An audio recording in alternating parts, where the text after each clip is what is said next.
नीतियों से शहरी परिवहन को मिलेगी धार। 2 लाख बसें उपलब्ध कराने की कोशिश में सरकार। केंद्रीय सड़क परिवहन मंत्रालय के बसों की खरीद के नए प्रस्ताव पर 4-5 राज्यों के सकारात्मक रुख दिखाने के साथ शहरी परिवहन में बड़े सुधार का आधार तैयार हो रहा है।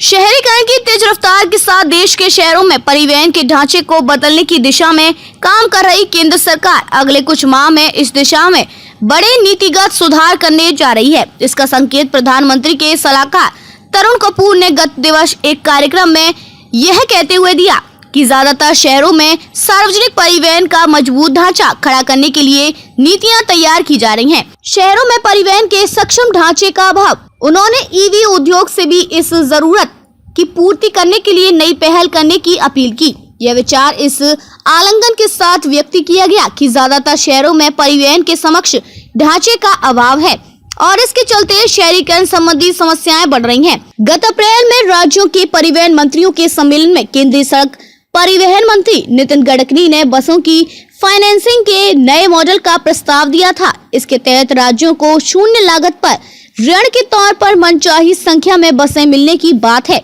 उन्हें केवल बैंकों और केंद्र सरकार के साथ त्रिपक्षीय समझौते पर हस्ताक्षर करने हैं। इसे राज्यों के खस्ता हाल परिवहन निगमों के लिए अपनी दशा सुधारने का बड़ा अवसर माना जा रहा है, क्योंकि केंद्र के प्रस्ताव के अनुसार शून्य लागत पर बसें मिलने के लिए उन्हें अपने परिवहन निगमों में संचालन संबंधी कुछ सुधार करने होंगे। ये सुधार कार्यकुशलता से संबंधित है। उपलब्ध कराई जाएंगी 2 लाख बसें। मंत्रालय अगले 5 साल में चरणबद्ध तरीके से 2 लाख बसें राज्यों में शहरी परिवहन ढांचे में उपलब्ध कराना चाहता है। मौजूदा समय नगरीय परिवहन और पर्यटन निगमों समेत सभी राज्यों के परिवहन निगमों की ओर से 1.5 लाख बसें शहरों में संचालित हैं। ये लगभग 7 करोड़ लोगों को प्रतिदिन सेवा देती हैं, लेकिन इनका ढांचा अव्यवस्थित भी है और प्रदूषण सरीखी समस्याएं गंभीर करने वाला भी।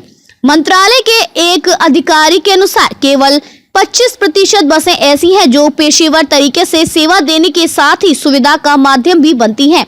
हम राज्यों के इस मामले में सहायता करना चाहते हैं।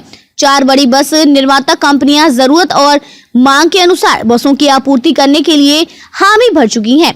सड़क परिवहन मंत्रालय के साथ ही शहरी विकास मंत्रालय की ओर से भी शहरी परिवहन के लिए 20,000 करोड़ रुपए की एक योजना लंबित है, जिसे कैबिनेट की मंजूरी मिलने का इंतजार है। जनता की आवाज YouTube चैनल को सब्सक्राइब करें, साथ ही बेल आइकन जरूर दबाएं।